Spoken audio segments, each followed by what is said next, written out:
There's a lot of hate. I mean, they're looking let's for not gloss over. let's Not gloss over it. You have to accept that you cannot say they always erupt into violence when they categorically don't. No, but there are things that that the police won't and can't pick up on. If that's the basis of your position, then your position becomes untenable immediately.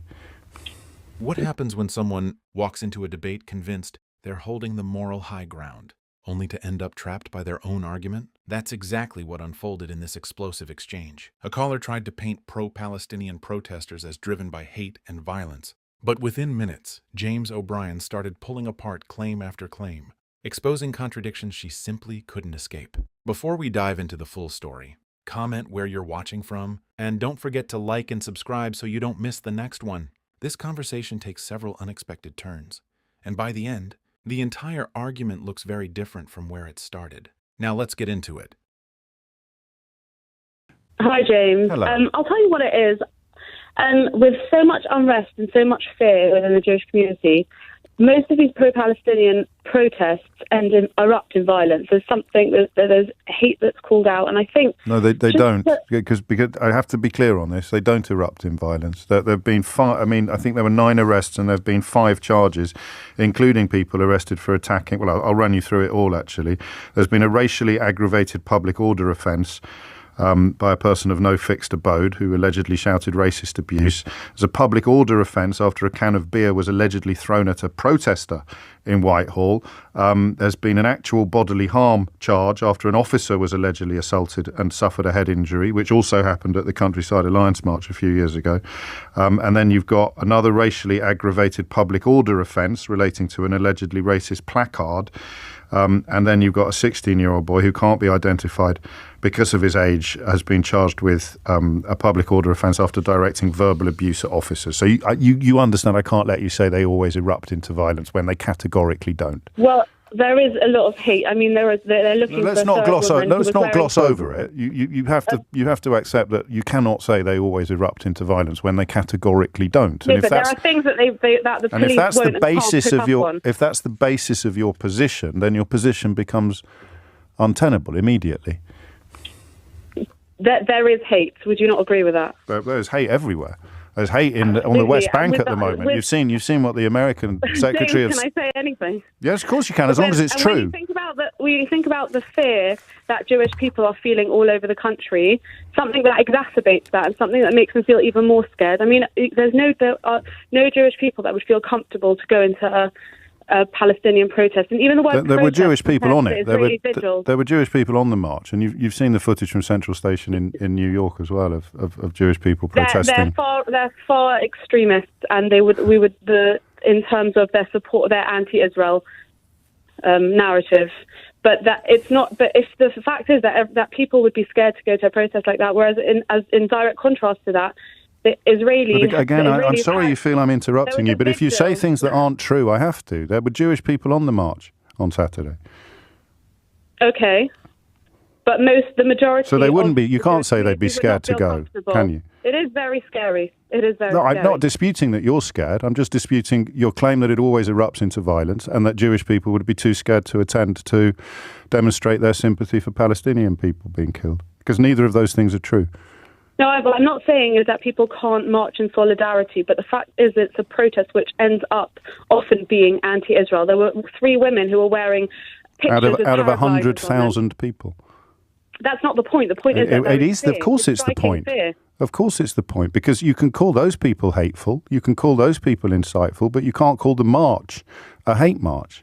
Because of what 3 women did. There's a difference between a march and a protest rather than a vigil or like solidarity. There's a big difference. Well, you can call it whatever you want. With hate. No, but there is a difference. You can't dispute that. I can dispute anything I want. Standing peacefully in vigil and market and thinking about the people that have the victims, etc. And absolutely, I think no one wants to see. So it's the fact that they're walking. Civilians. It's the fact that they're walking. It has a much angrier tone. Well, there is huge anger about all the Palestinians being killed, just as there was huge anger about all the Israelis killed on October the 7th. You must have been angry. You must have been angry. I was devastated. Okay. It was heartbreaking. Well, I was angry. There's a very different... Well, there's a very different... I was very, very angry. I don't know if you heard the show. I was absolutely livid. Yeah, but what were you angry about? The murder of 1,400 Israelis. But was that anger directed at the horrific terrorists? Of course it was. Was that compassion and devastation for the victims? It was both. Unthinkable, unjustifiable, intolerable were the words that I used to describe what Hamas had done. Heartbreaking, utterly, utterly devastating were the words that I used to describe the victims. So why can't people? Why can't people be angry? Why can't people be angry about Palestinians being killed as well? I just want to shout out that the first day that you did your show was brilliant. You were really compassionate, really kind, really sensitive, absolutely, and really angry. Yes, but I think there's more anger. What does I mean? It's about compassion and being devastated. Anger and being angry. Do something. And being angry. So if I'm allowed to be angry about the killing of Israelis, why can't I be angry about the killing of Gazans? Why can't people march in anger at the killing of Palestinians? It's about compassion. That's the difference. Okay. So how do people show their compassion? Anger then says, who can I fight? Anger is who can I punish? Well, and that's why I had to pick you up at the beginning on the claims that it always erupted into violence when it simply doesn't. So no one's really looking for a fight. Anger. No one's looking for a fight. I don't mean violence I mean violence as in anger, and that leads on to who can I blame? You can't, unfortunately. Suella Braverman might want to outlaw anger, but even she would struggle to pull that one off, Anna. You can't tell people what they can and can't be angry about any more than I would dream of telling you. Absolutely, but we can have expectations. Go on. The anger then channels into anti-Israel. Well, that is what happens. And then it becomes problematic. But until it does, it isn't. But and when you say anti-Israel, you could say anti-Israeli army, anti-Likud. But that's not true. Well, I don't know that you can read the minds of everybody. Very interesting. I don't know if you've looked at the works of the late Rabbi Lord Jonathan Sachs. I'm familiar with some of his work, yes. He has an incredible video that he's explaining how sometimes actually anti-Zionism is the new anti-Semitism. How it's changed over from the Middle Ages. You're going a little bit off message now because what we're talking. You're saying that it's not anti-Israel. It's also no, anti-Semitic. I'm not. I'm saying you can't read anybody's mind. There are plenty of people in Israel who've got huge problems with what is going on. Are they anti-Semitic? And that's what I believe Suella Braverman. Are they anti-Semitic? No, people can have issues with the policies. People can be angry about policies, and they can be Jewish, and they can be angry with Israeli policies, but you wouldn't dream of calling them anti-Semitic. But I haven't heard any pro-Palestinian march that's come out to condemn Hamas. Well, how much attention have you been paying? How many of them have you spoken to? Plenty. Really? Yeah, it's very interesting having conversations. But you were too frightened to attend. An excuse. You were too frightened to attend. But I would never go to a protest. So when did you talk to them? Other people. So when did you talk to them? I've spoken to individuals. Yeah, when? With their opinions. When? Over the last couple of weeks. How? And there's always an excuse. But how have you spoken to these? How have you spoken? No, of course you can't. Not if you're going to come on my radio and say things that aren't true. But it is true. Well, of course it isn't. Every single Ariana Grande concert. Well, I don't want to imagine that. I'm talking about marches. No, stop it. I feel bad for the people that were killed, but you're making stuff up again. Very, very frustrated. You're making stuff up again. No, I'm not. That's the exact same parallel. You're having an imaginary conversation about a completely different atrocity.